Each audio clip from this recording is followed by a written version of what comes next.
জিমে গিয়ে শরীরচর্চা করতে করতে হৃদরোগে আক্রান্ত হয়ে মৃত্যু কিংবা শরীরচর্চা করে এমন অনেক আন্তর্জাতিক তারকাদের অকাল প্রস্থানে একটি প্রশ্ন জাগে।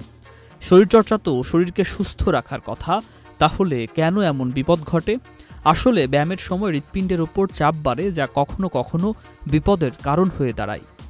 ব্যায়ামের সময় হৃৎপিণ্ড দ্রুত স্পন্দিত হয়, রক্ত সঞ্চালন বাড়ে, কিন্তু যদি আগে থেকে হৃদরোগ, উচ্চ রক্তচাপ বা ডায়াবেটিস থাকে অথবা রক্তনালীতে ব্লকেজ থাকে, তাহলে হৃৎপিণ্ড এই চাপ নিতে পারে না, ফলে ঘটে হার্ট অ্যাটাক। অনেক সময় লক্ষণ না জানার কারণেই এমন হয়।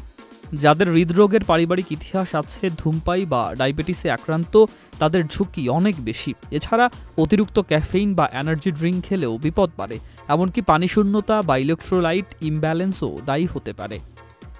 কেসারেন শেকড় থেকে শিখরে।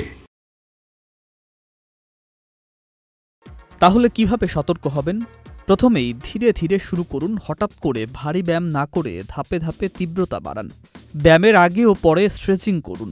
ঘামের সঙ্গে পানি ও লবণ বেরিয়ে যায়, তাই স্যালাইন বা ইলেকট্রোলাইট ড্রিঙ্ক খান। বিশেষজ্ঞদের পরামর্শে হার্ট রেট মনিটর করতে পারেন।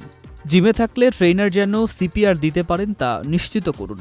ব্যায়ামের সময় বুকে ব্যথা, মাথা ঘোরা, অতিরিক্ত হাঁপানি বা হৃদস্পন্দন অনিয়মিত মনে হলে সঙ্গে সঙ্গে থামুন, চিকিৎসকের শরণাপন্ন হন। মনে রাখবেন, শরীরচর্চা স্বাস্থ্যের জন্য ভালো, কিন্তু অজান্তে থাকার হৃদরোগ যেন বিপদ না ডেকে আনে। তাই নিয়মিত চেক আপ আর সচেতনতাই বাড়ে জীবন বাঁচাতে। সুকান্ত সরকার, চ্যানেল আই।